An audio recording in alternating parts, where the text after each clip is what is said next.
د دواړو جهانو سردار له یو کس راغی تپوس یې ترې وکړ وی دوه ورونه دي نو یو عالم دی او یو غیر عالم دی دا غیر عالم چې دی د ورځې نفلي روژه نیسي او د شپې تهجد کوي او دا عالم رور چې دی نو دی فرض منځ کوي او سنت کوي او بیا د دین اشاعت کوي نفلی روجم نه نیسي او د شپې تهجد هم نه کوي وی د الله حبیبه دې دواړو کې کم یو غوره دی هغه امی چې هغه د ورځې روژه او د شپې تهجد کوي او بل روري صرف عالم دی فرائض کوي او سنت کوي او بیا دین خلقو ته ښیي وی د الله حبیبه دې دواړو کې کم یو غوره دی نبی کریم صلی الله علیه وسلم ورته فرمایل وی دی عالم رور ته په دی غیر عالم دومره فضیلت حاصل دی لکه ما ته چې په تاسو کې په یو ادنا کس حاصل دی نو علم علم وي ښه علم علم وي الله چې یوې سینې ته علم د قرآن نقل کی بس د الله ته خوښي امام محمد رحمت الله علیه وفات شو چې وفات شو چا خوب کې ولید تپوس دی کی امام محمد څه حال دی وی ډېر یریدلمه وی ډېر یریدلمه ډېر فکر و را سره چې الله به راته څه وایي وی رب العالمین راته وی چې محمده یریږه ما ته ولې دومره یریږې ما تاله علم درکړی دی او علم چې دی دا نور دی نو کمی سینې له چې نور ورکم هغه بیا نار ته نه غورځوم نور او نار نه جمع کوم ستا سینه کې ما علم درکړی دی العلم نور من الهی و نور الله لا یعطى لعاصی علم دا نوری الہی دی د دواړو جهانو سردار فرمائی ما امت کی عزتمن خلق پیجنے تاسو عزتمن خلق پیجنے سوک تی دو ڈلی دی بس دا با عزتمنی سیکوئی اشراف امتی زمان پا امت کی عزتمن خلق دو ڈلی دی حملت القرآن یو حاملین دا قرآن استاز دا قرآن شاگرد دا قرآن ویون کے ناظر اخوان حملت القرآن دا عزتمن دا ڈل دا پا مخدز مکا کو دا عزت وڑ خلقین نو حملت القرآن حاملین دا قرآن عزت واڑی نو قرآن کے بچو قرآن زان پوری اونی سہی دا قرآن خپل کے قرآن کی دیر عزت پروت دے دا احد مقوى شہداء پراتو پڑاگا بات صحابہ را نبی کریم صلی اللہ علیہ وسلم ورتوی دفنے گئے نو قبرون کم و شہداء ڈیرو وید اللہ حبیب سچلو کوی دو دری دری پا یو قبر کی گدائی نو صحابی را گئے وید اللہ حبیب چی دو دری پا یو قبر کی گدو نو قبلی تا پا کی کم یو رنبی گدو لکا مڑی چی دری خخے نو قبر کی بے دیسی گدی پر لبان دینا دیسی بیا دیسی بیا دیسی جنازہ چولا کئیم بے دیسی گدی او قبر کی بے دیسی گدی نوید اللہ حبیب چی قبر کی اگدونو قبلی تا پکی سوک کی دوڑون بے کم تنگدو کو ار یوم کی خودو نبی علیہ السلام ورطوی نچی دا چا مرتبو چی اغا قبلی تڑون بے کدے زکر دا دن با حساب شروع کی نو صحابی تا پوس کی وی مونگ تا بسنگ پتا لگی چی مرتبہ دا چاو چتا ندوارو جہاد و سردان ورطوی پا دی شہادا وہ گرزائی کو دا قرآن حافظم بکیو من نغڑون بے قبلی تک دے دا حافظ قرآن مرتبو چتا دا دا عزت وڑ دے دیڑون بے قبلی تک دے دا دن با حساب شروع کی نو حافظ مرشو دا کلی ملک مرشو یو قبر کی خخوائی نو دا فقہ مسئلہ دا چی حافظ قرآن قبلی تکی دے زکا دے چی دے دا عزت خاون دے دا سینہ کی قرآن دے دا دن با حساب شروع کی دل با ملائک رازی نو اشراف امتی حملت القرآن حاملین دا قرآن دا عزتمن خلق دے شکر و باسی اغا خلق خان چی دا چانا اللہ دا قرآن خدمت علی خان دا مدرسی معلمین یا دا مدرسی معلمات زنانا چی دا چانا اللہ دا قرآن خدمت علی شکر و باسی شکر دا دوالو جہان سردار فرمائی چی چا قرآن ازدکو بیئی پا قرآن عمل وکو او بیا قرآن بل تخی درے کارا چی سوکی قرآنی ازدکو قرآن باندے عمل اکو او قرآن بل تخی دا درے کارا چی کم سڑے کی نو نبی علیہ السلام فرمائی وَأَنَا لَهُ سَائِقٌ إِلَى الْجَنَّةِ دا کس پا جنت تزبوزم خادے با جنت تزبوزم چې قرآن وی او عمل په وکړو نور خلق ته خي وانا له سائق الى الجنه جنت ته به زبوسم او ودلیل الى الجنه او د دې سړي د جنت د تلو دلیل زې نبی علیہ السلام وي زه به دلیل مکن زې دلیل ودلیل الى الجنه د قرآن د استاد د جنت د تلو دلیل زې جنت ته به زبوسم اے معلماتو دا مدرسې چې دي کنه دا د دین باغونه دي ستاسو دی کلی کې باغونه کنه د میوو باغونه نو دا مالک ولا یو مالیار مقرر کی یو زمیدار وی دی له اوبه ورکوه نو دا مدرسې د دین باغونه دي او تاسو مالیاران دي بس تاسو د دین باغونه له اوبه ورکوي وای خدایا زما ستا مالیاری قبول ده خدایا بس زه به دا مالیاری کوم زه به دی دین دی باغ ته اوبه ورچوم او چې څومره مې ژوند دی الله ستا د دین د باغ مالیار به یم خدایا ما د مالیارۍ نه کټ نه کې او زما په ځای بل مالیار وانلی چرته نو موږ استادان ټول د الله د دین باغ مالیاران یې مالیاران د دین باغ ته اوبه ورکوئ د دین باغ ته اوبه ورکوئ نو نبی علیہ السلام فرمایي زما د امت عزتمند ډلې چې دي هغه یو حاملین د قرآن دي دا د عزت خلق دی او بل پیژنئ بل عزتمن زما په امت کې چې دي واصحاب اللیل چې کوم خلق د شپې الله ته ولاړي چې د شپې خلق ودشي او دی الله ته ودرېږي نو یو عزتمن د ډله دا ده یو حاملین د قرآن او بل تهجد گزار حاملین د قرآن او تهجد گزار واصحاب اللیل چې خاوندان د شپې اصحاب اللیل چې خلق ودشي او اغي الله ته ولاړي دا زما د امت عزتمند دي ډلې دي دا دوه ډلې وپېژنئ چې یو حاملین د قرآن او یو تهجد گزار شکر وباسئ د الله چې کلي کې مدارس دي او بچو ته قرآن ویلې کی قرآن کې رب العالمین فرمای المال والبنون زینة الحیات الدنیا والباقیات الصالحات خیر عند ربک وی مالونا او زامن دا زینت د دنیا دی دا خائص د دنیا دی اول باقیات الصالحات بعضی مفسرین لیکلی چې د باقیات الصالحات نه مراد لونه دی نو مال او زامن د دنیا زینت دی او لونه والباقیات الصالحات خیر عند ربک دا د اخرت ګټه ده نو زوی د دنیا زینت دی او لور د اخرت ګټه ده مونږ معاشره کې لور نن لږ بوج ګڼل شي زوی نه تمه وي او د لور نه خو څه تمه نه وي جامه پیزار بکې خرچ بکې او بیا به واده شي نو الله وی مالونه او زامن د دنیا زینت دی او لونه چې دي دا د اخرت ګټه ده د دقه ځای کې یو حدیث راوړی دی تفسیر کې نبی کریم صلی الله علیه وسلم صحابو تو فرمایي وی یو کس الله جهنم ته روان که وی چې جهنم ته روان کو نو لونو شور جوړ کو چغې جوړې کړې لونو وی زمونږ بابا به جهنم ته نه ورځوي شور زاری پریاد جوړ کو وی دا هغه بابا دی چې د زمونږ د کفالت ذمہ داری اخیستې و دنیا کې دا زمونږ کفیل و دا زمونږ ضامن و د باندې مونږ بوج والله زمونږ بابا به جهنم ته نه ورځي وی رب العالمین چې د فرشتو د لونو هغه شور زور واورېدو وی فرشتو ته وی چې دا بابا ولا جهنم نه بچ کې او جنت ته بوځي ها لونه با په آخرت کې سفارش دا د آخرت ګټه ده والباقیات الصالحات خیر عند ربک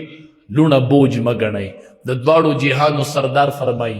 من عال جاریتین چا چې د دوو لونو صحیح تربیت وکړو د دوو لونو صحیح تربیت چا وکړو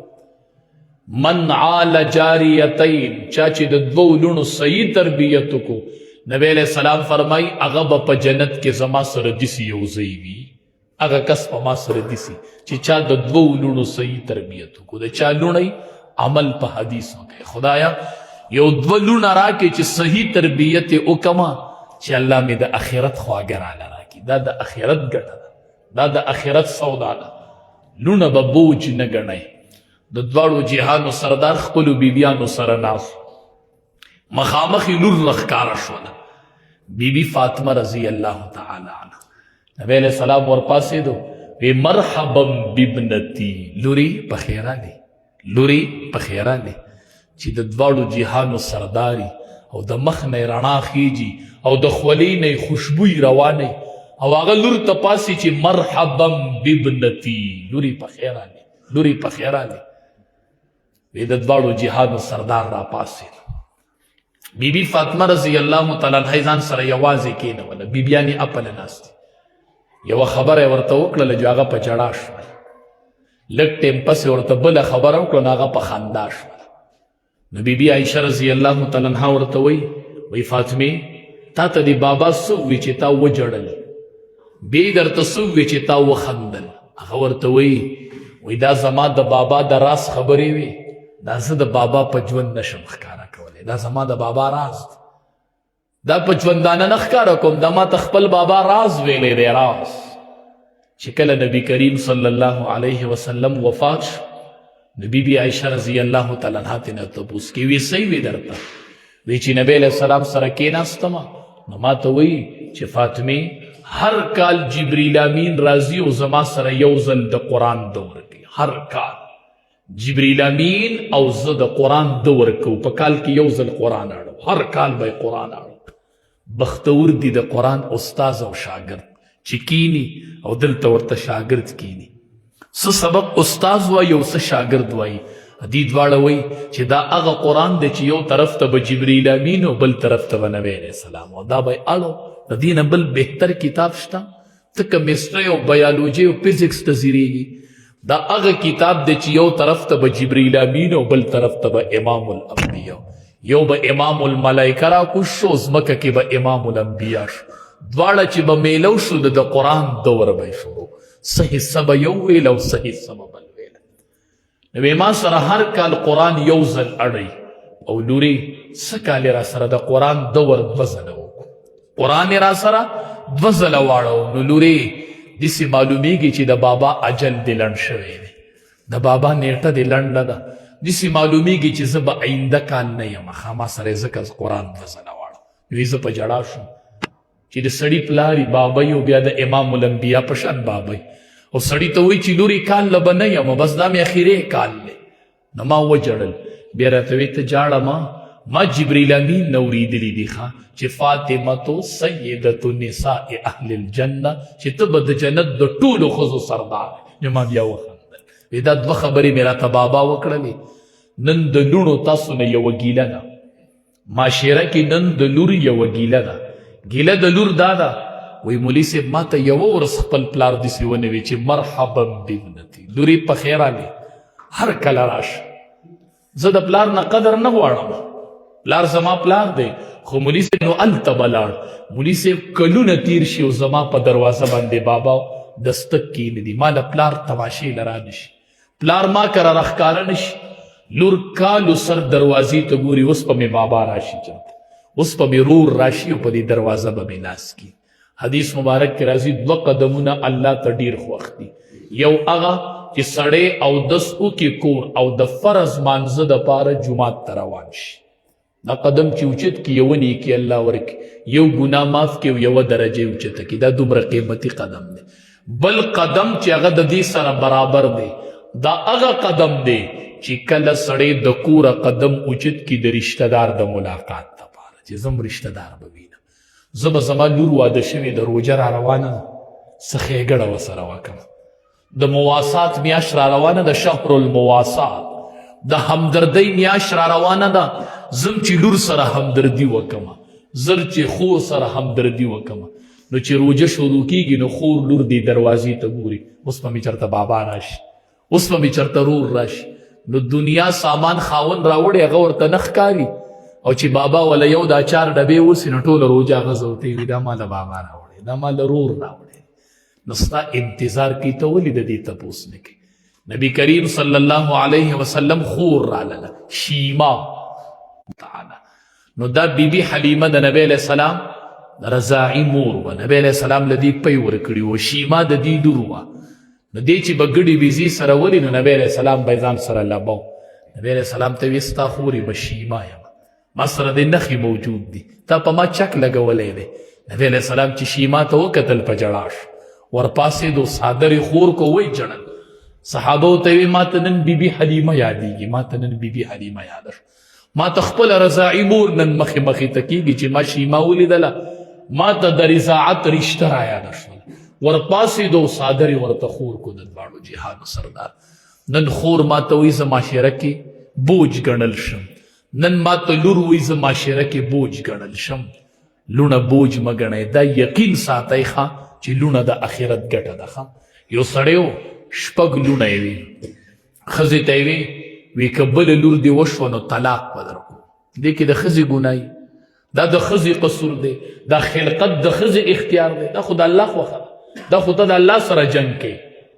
ښځې وی سیده نو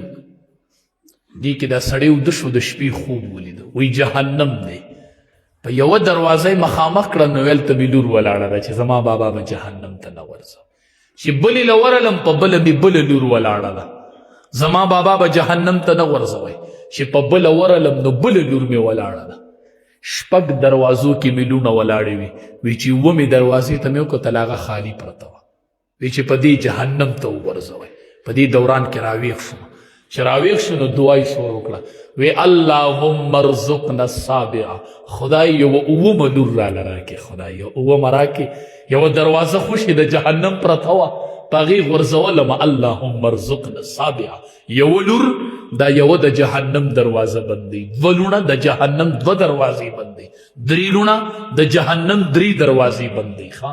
لونه بوج مه ګڼئ وګورئ تاریخ وګورئ بچی به د پلار د سر سودا کړي زوی به د پلار د سر سودا کړي دا شته دی ډېر شي بچي نه د پلار په سر پیسې ورکوي دی د مخې نه لرکی چې یا راته جایداد پاتې شي یا راته کاروبار پاتې شي رپورټ پې پې کړی نو ډېر شو هلکانو زامنو به د بابا د سر سودا کړي خو لور به چېرته د بابا د سر سودا نه کړي ګوره بابا یې په کور بنده کړي او دا بیا هم خلاف نه راپاسي که نه ښه ورور یې په کور بنده کړي او دا عجزه بیا هم دروازې نه راځي نو لونه به بوج نه ګڼو دا به د آخرت ګټئ کتابونو لیکلي دي چې د کمې زنانه ړومبې اولاد لور وشي ړومبې اولاد لور وشي نو دا مبارکه زنانه ده ښه چې ړومبې اولاد لور وشي موږ ړومبې د زوی دعاګانې غواړو ښه نو زوی ډېر ښه دی خو د دنیا ګټه ده او لور خیر عند ربک الله وایي دا د لګورې غوره ده دا لور تاله د آخرت ګټه ده دا لور تاله د آخرت ګټه ده نو په لونو باندې توجه ورکړئ قرآن او حدیث لونو ته وښیئ نن سبا زنانه ناخبرې دي یقین وکړه چې زنانو ته پته نشته دا پوه ده په رشیه کې به ناست وي تسبیح به ورسره لاس کې ذکر به کوي بورقۍ ښکلې د سره داسې راړولي په شا هدلته ذکر کوي زه هم دا ناپوه ده که زه ورته وامه وایم ذکر مه کوه دا تسبیح په جیب کې کېږي د دې تپوس الله نه کوي خو دا مخ دې پټ کړه د دې تپوس الله کوي ما نه ده خبره مخ یې ښکاره کړی ذکر کوي زه هم دا ذکر دې پیدا نه کوي اول مخ پټ کو بیا ذکر د الله شروع دا پیدا نه درکوي دا زنانو ته پته نشته دا زنانه ناخبرې دي دوی د خاوند نه دي خبر که دوی د خاوند د مقام نه خبر شو نبی علیہ السلام فرمایي که ما چاته حکم کولی چې یو تن دی بل ته سجده وکړي لامرت المرأة ان تسجد لزوجها ما به ښځې ته حکم کړی چې خاوند ته سجده لګوئ خاوند ته سجده لګوئ که دا سجده بل چاته روا وی نو ښځه د دې نه ده خبر د دواړو جهانو سردار فرمایي ایما امرأة ماتت وزوجها عنها راز دخلت الجنه چې کومه ښځه مړه شوله او د دې سره وروستو یو سرټیفیکیټ چلیدو څه سرټیفیکیټ ورپسې وروستو ډېر تهجد ورپسې نه یوه ښځه مړه شوله او وروستو پسې د خاوند رضا چلیدله خلکو وی چې خاوند تېنه ډېر رضا خاوند تېنه ډېر رضا دخلت الجنه دا ښځه جنت ته لاړله دا ښځه جنت ته لاړله یو سرټیفیکیټ د ځان سره د خاوند د رضا وړئ قبر ته سرټیفیکیټ د خاوند د رضا وړئ دا زنانه خبر نه دي دې ته د خاوند مقام نه دی معلوم که دې د خاوند مقام وپېژنده ډېره فایده به وشي مونږ ورته وایو چې خاوند کور ته درشي دی وایي السلام علیکم ته ورته وایي وعلیکم السلام خاوند د لاس نه غوټه واله د خاوند لاس ښکل که د خاوند نه پیزار وباسه. دا خاوند تا د پاره ام جنت ته، ام تا د پاره دوزخ ته. دا د ام جنت ته، دا د ام دوزخ ته. بی بی فاطمه رضی الله تعالی عنها اخیره ورځ ده، وفات کیږي. خوب یې لیدی دی د شپې نه چې پلار مې ګرځېدو سی کتل چې زه یې ولیدم، ما ته ویې ته مې کتلې. نو پوه شوم چې نن مې اخیره ورځ ده، د ژوند یې اخیره ورځ ده او جامې راټولې کړي دي، میچنې یې ایښې ده. علي رضی الله تعالی عنه ورته ویې څه کوې فاطمې؟ وی علي رضی الله تعالی عنه داسې معلومېږي چې زما نن اخیره ورځ ده. نو وی په دې میچن څه کوې او په دې جامو څه کوې؟ وی علي ما سره ستا او ستا د بچو حق تړلی دی او چې ته مې نه معاف کوې ما الله نه معاف کوي. زه ستا حق ادا کومه، ستا او ستا بچو له کپړې اینځم او میچن کومه، ستاسو حق ادا کومه، بیا ځمه. بس زما اخیره ورځ ده. چې رو رو ټیم ناوخته کېدو نو ته به یې سیوا کېدله، چې اخري ټیم شو ته به یې ښه سیوا شوله. علي رضی الله تعالی عنه یې راوغوښته، وی علي دواړه کېناستل، زما د وفات ټیم نږدې دی. ړومبۍ خبره علي رضی الله تعالی عنه د دا کوي، وی علي ما معاف که، ما معاف که چې زه تا نه یم بخلې، ما رب نه بخي. هغه ورته وایي ته ما معاف که.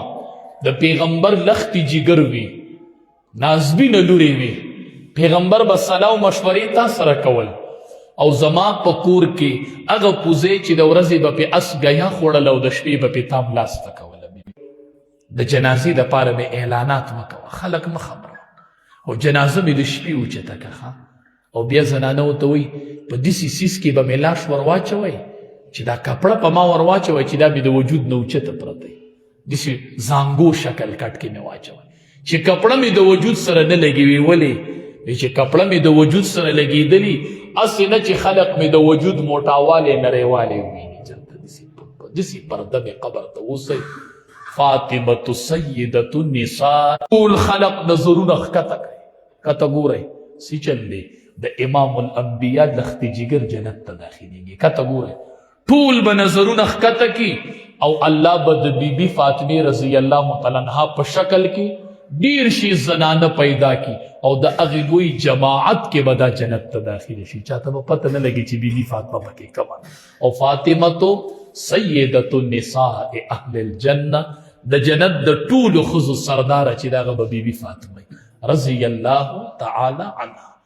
زنانو ځان له د اخرت سودا وکړي. د رمضان میاشت را روانه ده، قرآن راوالی. قرآن زنانو دا جري او دا رښتینی دا تربګنۍ دا اختلافات ټول ختم کړي. د رمضان میاشت را روانه ده، شهر المواساة، د همدردۍ میاشت را روانه ده، د صبر میاشت را روانه ده، د جنت میاشت را روانه ده، د جهنم نه د ازادۍ میاشت را روانه ده. ټول خلق معاف کوي چې الله تاسو معاف کړي. نبی علیه السلام صحابو ته وی دې دروازې ته ګورئ، وی چې په دې ړومبې څوک راننوته به جنتي صحابي. ولې ورته وی جنتي صحابي اینې نن وی او ډېر ښکلی وخت وی چې په دې دروازه را دنده شو دا به جنتي ګورئ. ورته یو صحابي راننوت، صحابه ولیدو دغه جنتي دی. نو کېناستل ورسره صحابه، وی ته څه عمل کوې؟ ستا عمل څه دی؟ هغه وی زما خو داسې څه خاص عمل نشته. وی نه یې خو به ځکه چې نبی علیه السلام وی چې دا جنتي دی. نو دی ورته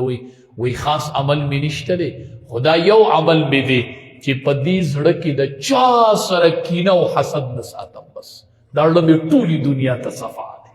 دا زړه مې ټولې دنیا ته. یوه ډېره پاکه میاشت را روانه ده چې نبی علیه السلام به 2 میاشتې مخکې دعا غوښتله، خدایه رمضان ته مې روغ ورسوي. داسې قیمتي میاشت را روانه ده، د عبادت میاشت را روانه ده. زنانو دا د قرآن میاشت را روانه ده، زنانو دا د الله سره د جوړ میاشت را روانه ده. شیخ زکریا صاحب رحمت الله علیه لیکلی دی، فضیل اعمال کتاب چې لیکلی دی، وی چې د رمضان میاشت په شروع شوله نو زمونږ د کور زنانو به د کور د کار سره سره چې د ورځې به یې کار هم کوو، ټول کور کار، او هره ورځ به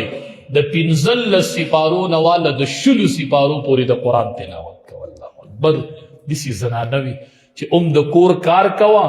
د ورځې 15 سپارې د قرآن تلاوت کوه. زنانه نو تکړه شئ، لس خو کوئ که نه، هره ورځ 10 سپارې د قرآن تلاوت کوئ. بس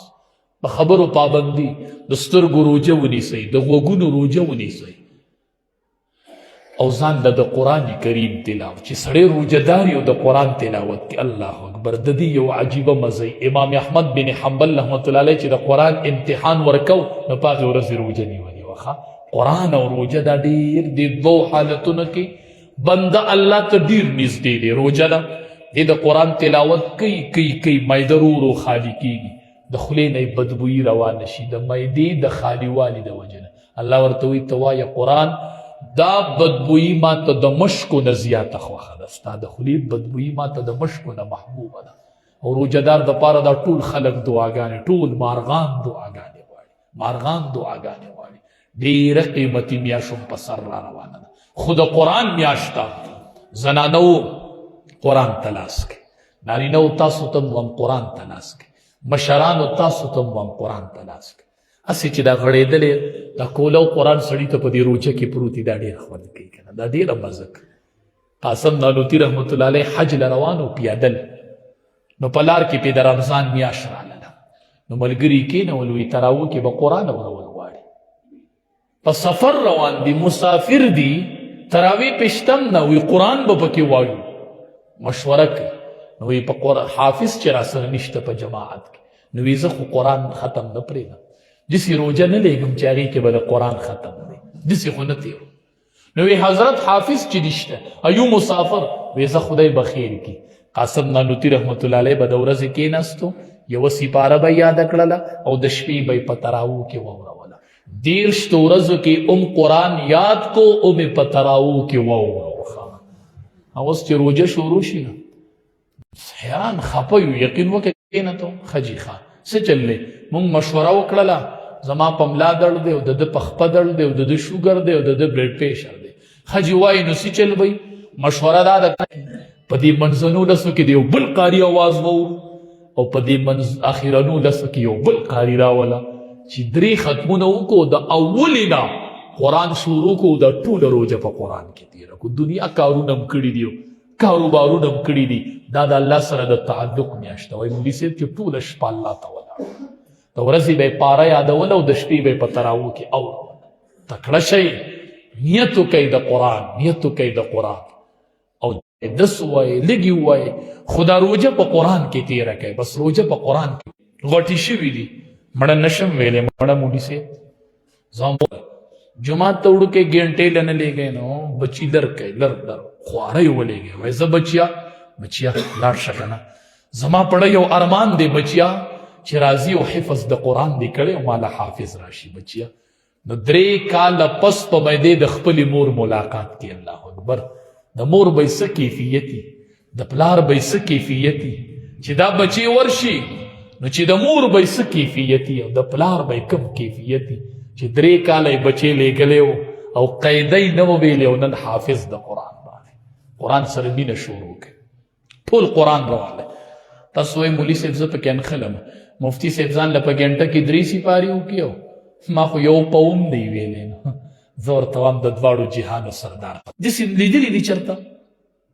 نو دې ما ته وایي زه انخلم زه ورته وایم زه انخلم والذي يقرأ القرآن ويتتعتع فيه وهو عليه شاق نبی علیہ السلام فرمایي چې څوک قرآن لولي او دی پکې انخلي او دا قرآن پې ګران شي ستاسو د حال الله خبر دی ما ته مه وایه چې زه انخلم رب ته وایه انخلم وایه نو نبی علیہ السلام وایي چې څوک قرآن وایي او دی پکې انخلي او دا قرآن پې ګران شي له اجران الله دله 2 اجره ورکوي یو د ویلو او یو د انختلو نو ته وایي زه انخلم نو الله وایي زه له د انختو م اجر در کوم د نور ته څه غواړي ته وایي زه انخلم دا سوال سکول کې کوه چې زه انخلم هلته چې انخلي نو لیږي دي کور ته چې انخلم ته یې نه شي په دې کې خو ثواب نشته دې خو به پیپر پاس کوي جزا نو را رسخت په دې کې ما ته مه وایه چې انخلم رب ته وایه انخلم ما ته وایي انخلم زه الله وایي یو اجر د ویلو یو دی د انختلو نو ته ما نه نور څه غواړې داسې کتاب دلی دی د دنیا کې چې یو اجر د ویلو یو اجر د انختلو او دا یاد ساتئ دا خبره مې ځان سره ولیکئ د علماو نه بیا تپوس وکئ چې په کم ټیم کې بنده الله ته ډېر نږدې چې کله دی قرآن روالي الله اکبر چې قرآن روالي دی الله ته ډېر نږدې شي او یو چې د روجې په حالت کې نو چې روجې یو مخې ته قرآن پروت یې مورې ته دعا وکړي مورې دا دعا به ډېره پالوانه دعایي نو ډېره قیمتي میاشت را روانه ده او دې نارینهو ته پکې یو درخواست کومه که ویمنو نو ډېره فایده به یې وشي نبی علیه السلام فرمایي دا د روجي میاشت ده دا د صبر میاشت ده او د صبر بدله جنت دی نو خوښ هم نه ده چې تاسو صبر وکئ او الله دله جنت درکړي دا څومره سمپل خبره ده دا د صبر میاشت ده دا نارینهو ځان سره ولیکئ چې در باندې د رمضان میاشت راله او صبر د پکې پیدا نه شو نو پوه شه چې روجې دې پیدا نه ده کړې هغه زاړه خویونه بیا دي هغه پرزول بیا دي نه دې کې به غټ صبر کوئ ډېر صبر به کوئ ښه بیبي ته وایي صبر ځان له تلاوتونه کوه خیر دی کو ډوډۍ وچې که لمدی او کو ترخې که خوږی د دې سره به ګورو دا د صبر میاشت ده او زه پکې ځان له جنت ګټمه په دې کې د صبر قدم اوچتومه د صبر قدم نو دا بې انصافه به دا خو لا اوس د ژمي روجې دي د زنانو د اوړي روجې هم نیولي دي ښه نو په دې ګرمۍ کې دا روجه څومره ګرانې تاسو چې ماسپښین شي مازدیګر شي نو څوک ټوبیلو ته ځئ څوک چینو ته ځئ پراته یې پکې او لوټې پې خلک کاړي وروړه د جامو سره لاندې ولې وی ګرمي د ګرمي چې وجود ته مې یخوالی راشي او په دغې ګرمۍ کې زنانه په کور کې ودرېږي او تنور ته ولاړې تا له ډوډۍ پخوي اور ته ناستې تا له ډوډۍ پخوي ستا کې انصاف شته ته صبر پیژنې ته د خدای بندی په دې حال هغه تا له تیاري وکړي او چې ماښام درته روټۍ کېږي او په انګولي کې مالګه کمین الله اکبر دا پرزول او دا خو بل په روژه ماتي کې او کنزل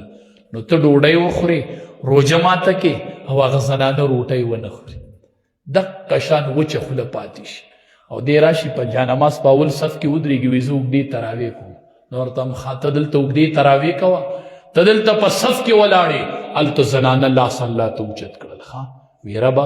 یو مې روژه ده یو مظلوم یم د روژهدار دعا هم نه رد کوي او د مظلوم هم نه رد کوي الله ټوله ورځ مې ستا د یرې روژه وه او اوس مې لا په خوله ششې څکلی نه دی خدایه د ده نه زما انتقام والي اتق دعوة المظلوم فإنه ليس بينها وبين الله حجاب د مظلوم د خیرونه ځان ساتئ د دې او د الله په منځ کې پردي نه ښه پردي نه دا ډاریک برخیږي نو یوه مظلومه یو بله روژهدار مالګه کمه ده او سیواله دا هېڅ خبره نه ده وایي دا د صبر میاشت ده زه به صبر کوم او ځان له جنت ګټمه ځان له جنت ګټمه نو ډېره قیمتي میاشت را روانه ده د قرآن میاشت ده خپلې ماشومانې زنانم دې روژه کې کوشش کوئ راځئ دې مدرسې ته ځان له د قرآن تلاوت کوئ وخت هم په قرآن کې تیر کوئ حسین احمد مدني رحمت الله علیه جیل چې ویني جیل ته یې ووستو نو عمر یې و 70 یا 75 سال ما ته زه قرآن نشم زده کولی د 95 کالو په عمر کې حسین احمد مدني رحمت الله علیه جیل کو چې جیل کو نو په جیل کې د قرآن حفظ شروع کو نو چې د جیل نه راوتو نو 20 سپارې قرآن په یاد کړی او ښه 20 سپارې په جیل کې یاد کړی وي بچو باندې قرآن وایي ښه ای زنانو دا ماشومان هم قرآنونو ته کښېنوئ دا بچي هم قرآن ته کښېنوئ دا الله حافظان کوي مړه زه کویټه کې بله دستربندۍ کې مې داسې حافظان ولیدل حیران ورته پاتې شوم چا په 17 ګنټو کې قرآن اورولی او چا په 18 ګنټو کې یو طالب پکې غالبا په 17 ګنټو کې ټول قرآن اورولی او یوه غلطي ترې راغلي په ټول قرآن کې مې الله اکبر دا هم د چا بچی دی دا به هم د یوې مور بچی دا به هم د یو پلار بچی هغه مور بلا خپی هغه پلار بلا خپی چې په روژه کې ورته وایي چې بچیه شروع کوله قرآن ته په مخه قرآن وایه زه به دې خادم شم زه به دله خواړه څکو دا پیدا کوم ته قرآن وایه 24 ګنټو کې 17 ګنټو کې ټول قرآن ورسولی زه وایه بچیه قرآن وایه داسې قرآن خانه بچي دي تکړه شئ قرآن ته نیت وکئ الله دې دا مدرسه قبوله کړي څنګه چې نوم د نبی کریم صلی الله علیه وسلم د رضاعي مور دی حلیمه الله دې دا ټولې زنانه د بیبي حلیمې په لار باندې روانې کړي بیبي حلیمه هغه بیبي ده چې امام الانبیا له پی ورکړي دي امام الانبیا غیږ کې سملولی دی امام الانبیا غیږ کې لبې کړي دي او امام الانبیا ته چې به کله رایاده شوه نو په ژړا به شو چې بیبي حلیمه به یې مخې ته راغله بیبي حلیمه وایي ما چې څنګه نبی علیه السلام په غیږ کې واغست که نه د ډېر ماشوم و د پیو وخت کې سورلي مې د ټولو نه تیزه روانه شوه نو ما ته قافلې والا خلکو وایي چې دا هغه سورلي ده د هغې طرفه چې راتلم نو د ټولو نه کمزورې زما سورلي را روانه وروستو او اوس د ټولو نه مخکې روانه ده. ما ته وایي سورلي هغه ده؟ ما ورته وی چې سورلي هغه ده خو شهسوارې بدل شو، شهسوارې هغه نه دی، اوس پې څوک ناست دی. چې ما څنګه نبی علیه السلام کې نو एकदम مې سورلی کې پی راغلل او سورلي مې تیزه شوله. ما ډېر برکات لیدلي دي، ما ډېر اثرات د امام الانبیا لیدلي دي، ما ډېر انوارات رب العالمین دي دا ټولې زنانه د صحابیاتو په لار روانې کړي. الله دې دا مدرسه قبول او منظوره کړي.